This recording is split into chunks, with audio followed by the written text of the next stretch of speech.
Viewer discretion is advised. Joseph Stalin is a messed up person, and this video will be talking about some really hard topics, mainly death and on a mass scale.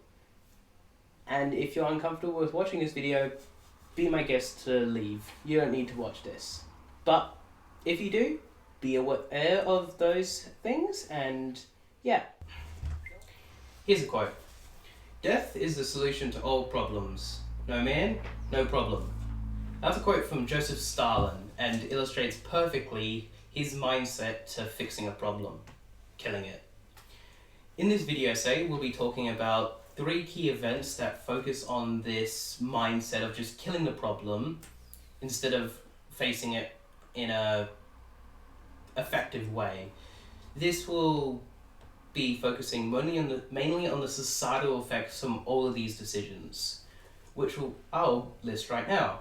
First off, we'll be talking about the 5-year plans, the economic purpose of them, which was positive. The problem is Stalin's choice of how he put through this was devastating, and we'll be talking about that in that section. Then we'll be talking about the Great Purges, where thousands, even hundreds of thousands of people were killed and executed or put in prison because of Stalin's paranoia. This includes his foreign minister, which was on a list before he died in 1953. Then finally, we'll be talking about Hitler and Stalin's political rivalry, how both sides knew that they were going to fight eventually, but they didn't know when. And Stalin's paranoia, for the one time it did sink, backfired on him with the invasion of Russia in Operation Barbarossa. So, let's go down this rabbit hole and see what the hell we'll see.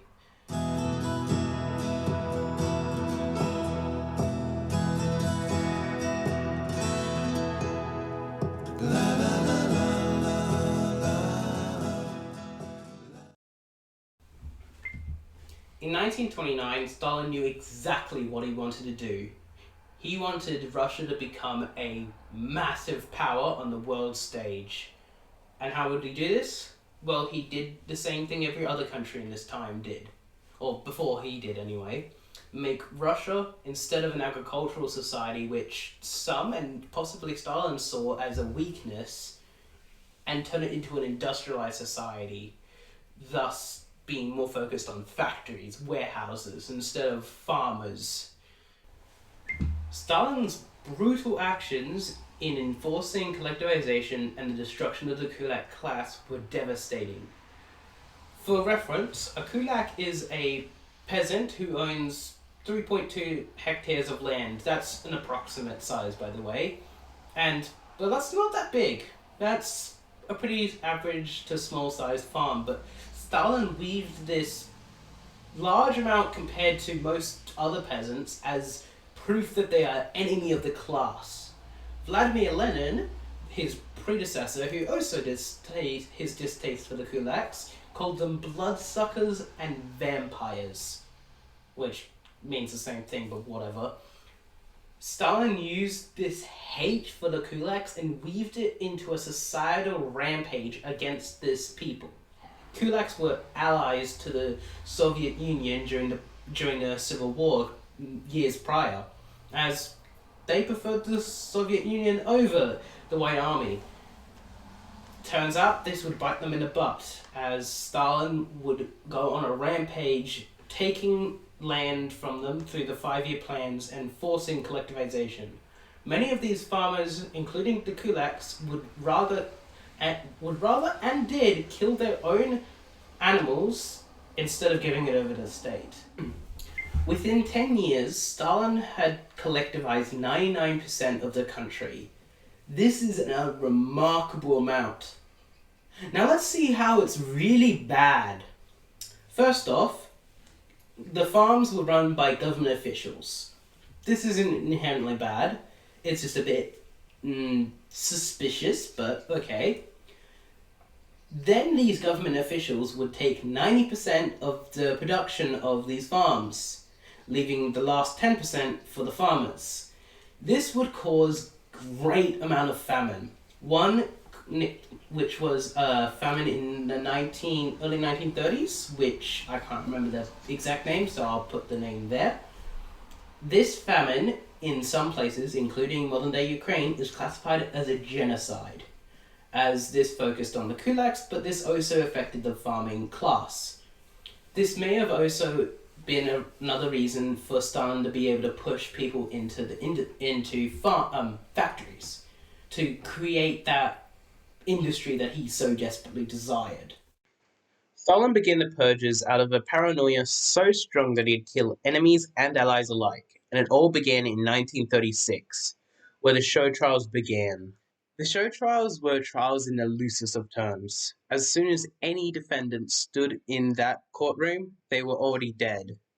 For why Stalin did this in the first place, we may never know, but let me give you a quote about this debate with historians. Was this a cynical ploy to find a scapegoat for his failures? To prevent opposition and create a siege mentality that would make the population accept any sacrifice? Or was he simply mentally unbalanced, or even bent on revenge? We may never know, but we know what the consequences were for this kill the problem mentality that he seems to have chosen. Millions dead, hundreds of thousands imprisoned, countless families broken. And that's just some of the notable consequences of Stalin's Great Purges, otherwise known as the Year of 37. In this short period of time, while millions died, rough estimates go from 700,000 to 1.2 million. This is just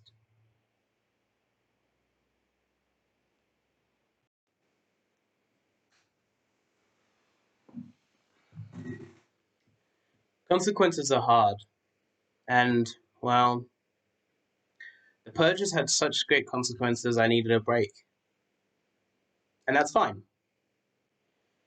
But that's the point of history, to move forward and push through these adversities and tragedies so we can not repeat so we don't repeat these mistakes.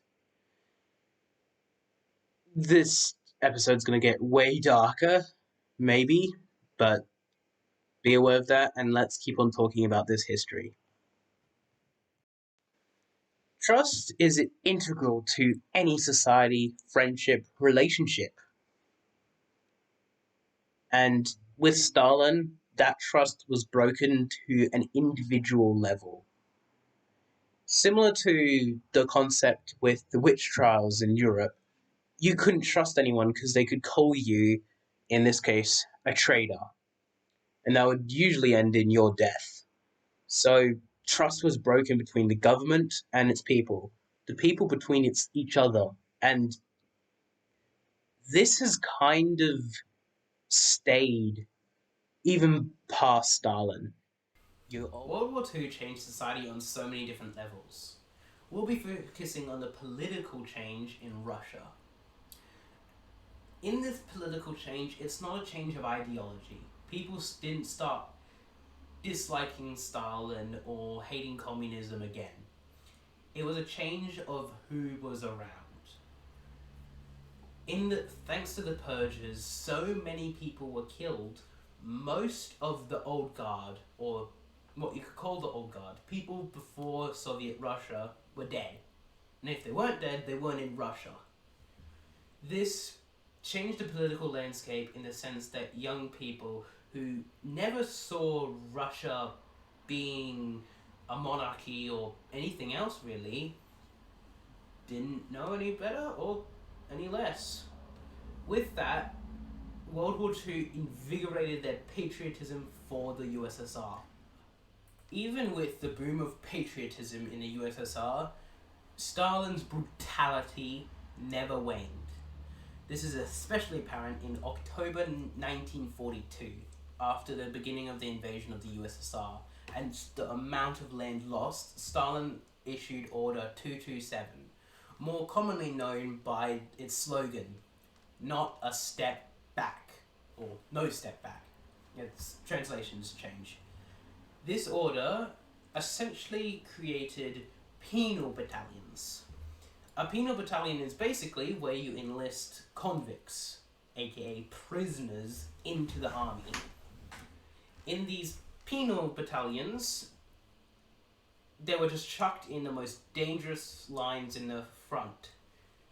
Usually a death sentence. This was given to anyone who retreated.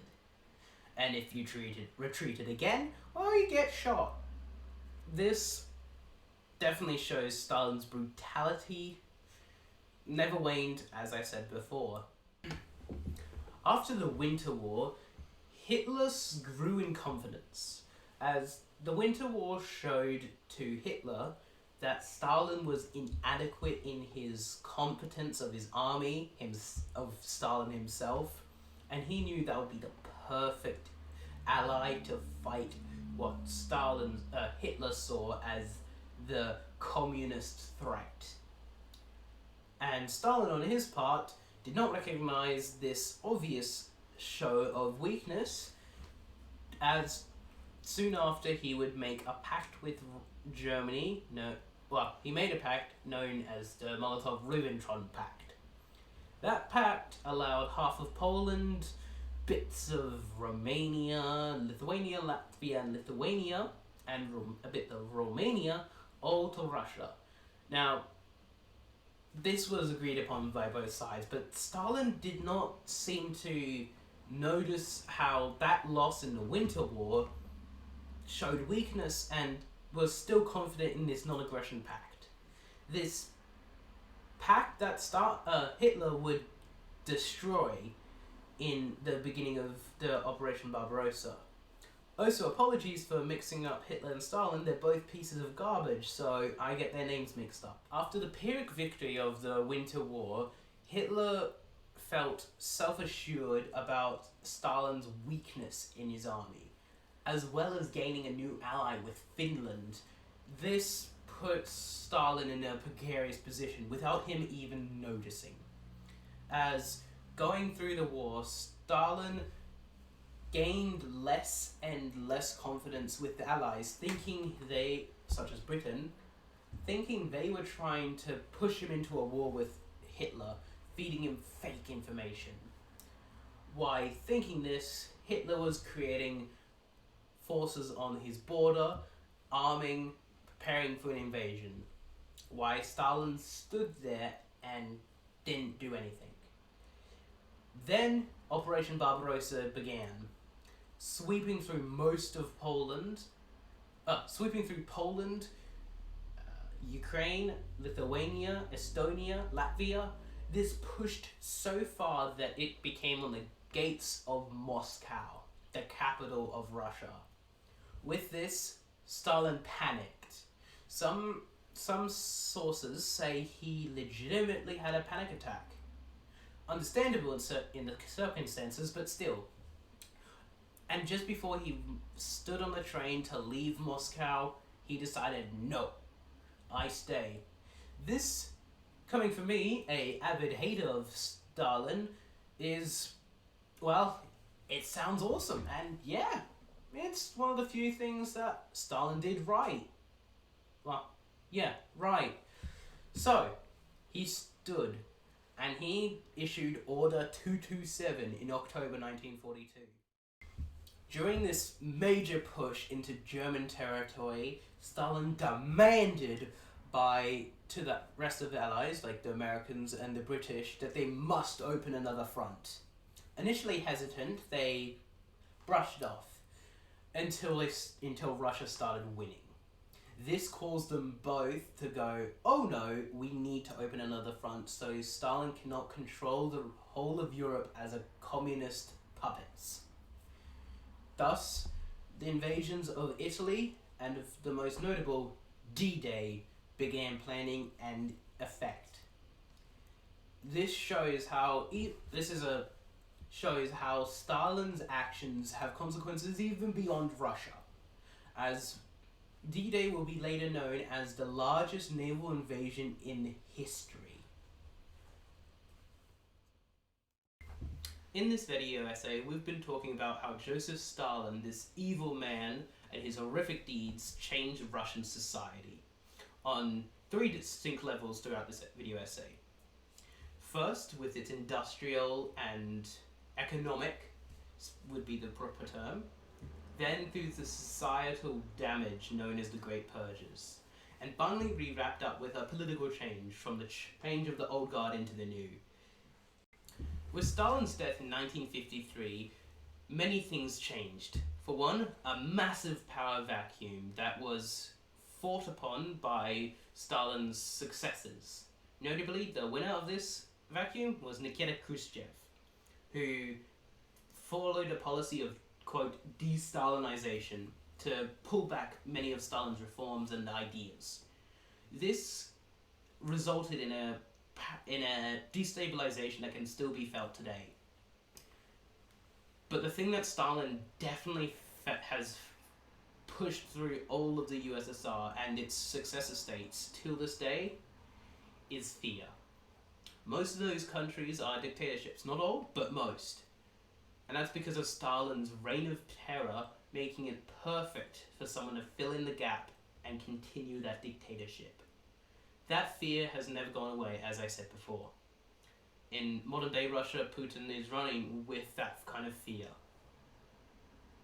But the fact is, Stalin started it all.